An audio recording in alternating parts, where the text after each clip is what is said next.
Well, Luke Belmar is an immigrant from Argentina.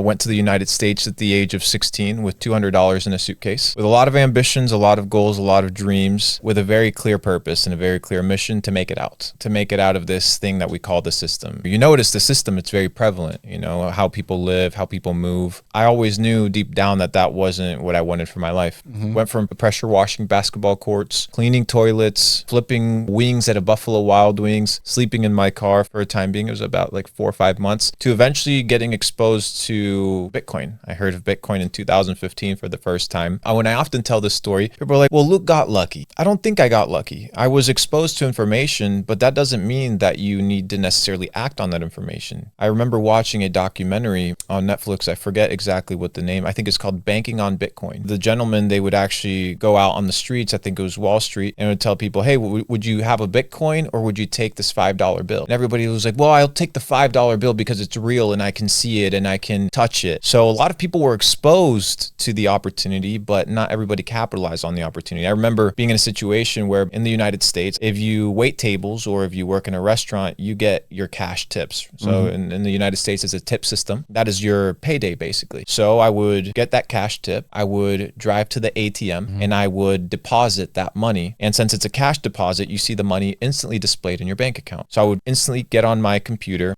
and I would go to an exchange called Bitstamp. So I would every single day use 50% of my money that I would make that day to buy Bitcoin. At that time, it was a couple $100, $500, $600. This was the end of like 2015, 2016. So pre the bull run of 2017. Yeah. 2016, I got exposed to e-commerce through a couple of buddies, through the internet. Pre-popularity, if you may call it. It was before the hype. Pre-guru season. All YouTube, all over dropshipping, this, Correct. that, and all. So there wasn't a lot of information. There wasn't a lot of infrastructure, and people on that side will be like, well, you got lucky about that as well. You got access to e-commerce when it was fairly easy. And once again, what I say to that is just because it was accessible, it doesn't mean it was easy. Why? Because the infrastructure wasn't set in place whereby fulfillment centers were easy to access, payment processing screwed any sort of e-commerce or drop shipping because it was seen as high risk. So there was a lot of uphill battles. Back in the day, Shopify didn't have all these crazy plugins. I remember the App Store was very new on Shopify, and I remember I would have to learn the basics of coding to like code in my own, the own size of my checkout button, the color of my checkout button. It's pretty OG.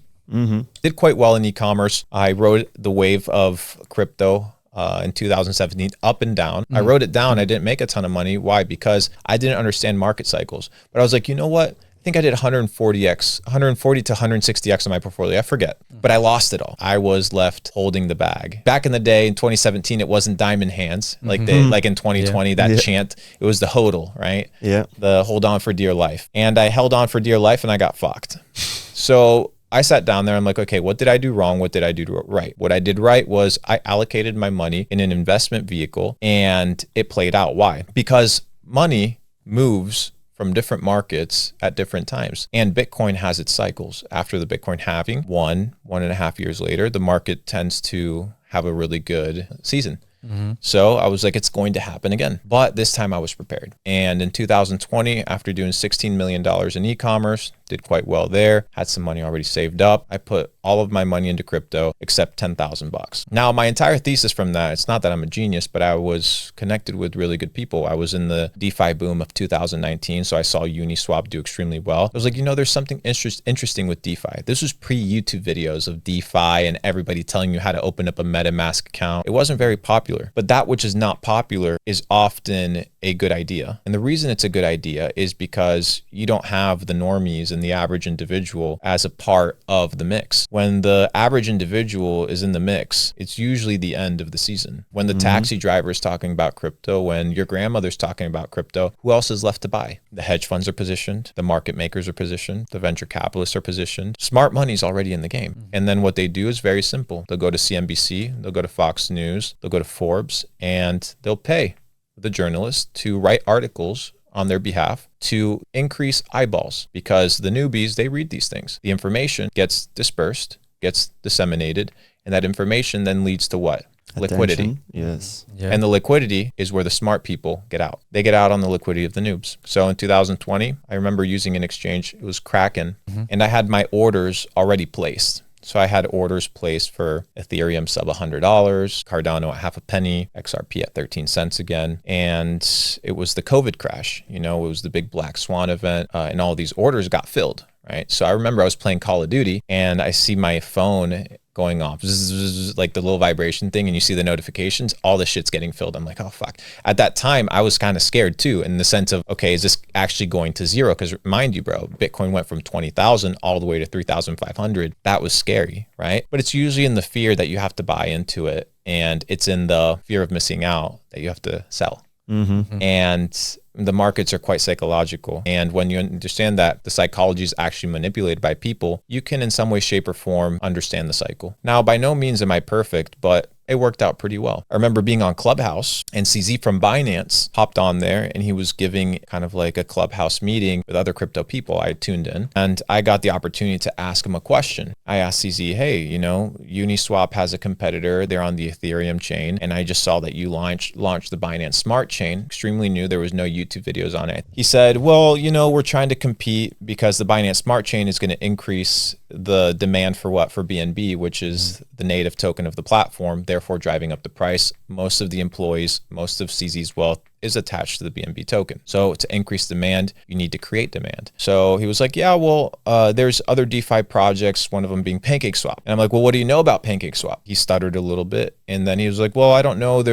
I think they're a team from Turkey. And he started giving me information. I'm like, well, if you don't know this anonymous team, how is it that you know where they're from, how they're doing? You know that they're safe, that they're well put together team, that they're professionals. And they are. These guys absolutely crushed it. So I went back and I was like, dude, like maybe I shouldn't be betting on projects. Maybe I should be betting on people. And I bet on CZ. So I purchased, at that time, PancakeSwap was $25 million market cap. I purchased 1% of the supply for $250,000. And from 25 million, it went up to a $2.6 billion market cap. I sold, I think, at about $36. But my selling point was one of the co-founders of FaZe Clan, the gaming org. He texted me and he said, hey, should I buy SafeMoon? And this was the week that SafeMoon had migrated from the Ethereum chain to the Binance Smart Chain. And I said, I'm out.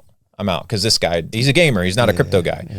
And that's during the shitcoin season. You guys remember when people are creating tokens out of thin air? The ding doing coin and all the bullshit. Yes, so I was like, okay, this is the end, because people are just making shit up. At that point, I remember sitting in Mexico, $36, cashed out. And it went up to, I think, $42, $43. And I felt like I'd missed out. But thankfully, I rode that wave pretty well. I did quite well with that investment, made some good money. The reason I got into crypto was, in fact, had a buddy come and visit me at the time when I was making still money with e-commerce. And we went to a restaurant, well, a fast food restaurant at the time. I don't endorse seed oils anymore. But it was called Chipotle, Mexican fast food place. The bowls there are like $12. So I'm here with this crypto multimillionaire who's made a fuck ton of money with crypto. And he's like, hey, Luke, like, he like whispers in my ear, he's like, hey, can you pay for my lunch? What do you mean? I thought you were like rich. I thought you were inviting me to lunch. You know what I mean? And he's like, no, well, I don't have any money. I'm like, what do you mean you don't have any money? He's like, yeah, all my money's in crypto. What the fuck, bro? Like, this guy knows something that I don't. This guy understands the game. This guy plays well. So I went back home, put all my money in crypto, and it worked out. Cashed out of Bitcoin at 55,000, cashed out of Ethereum at 2,950, and it worked.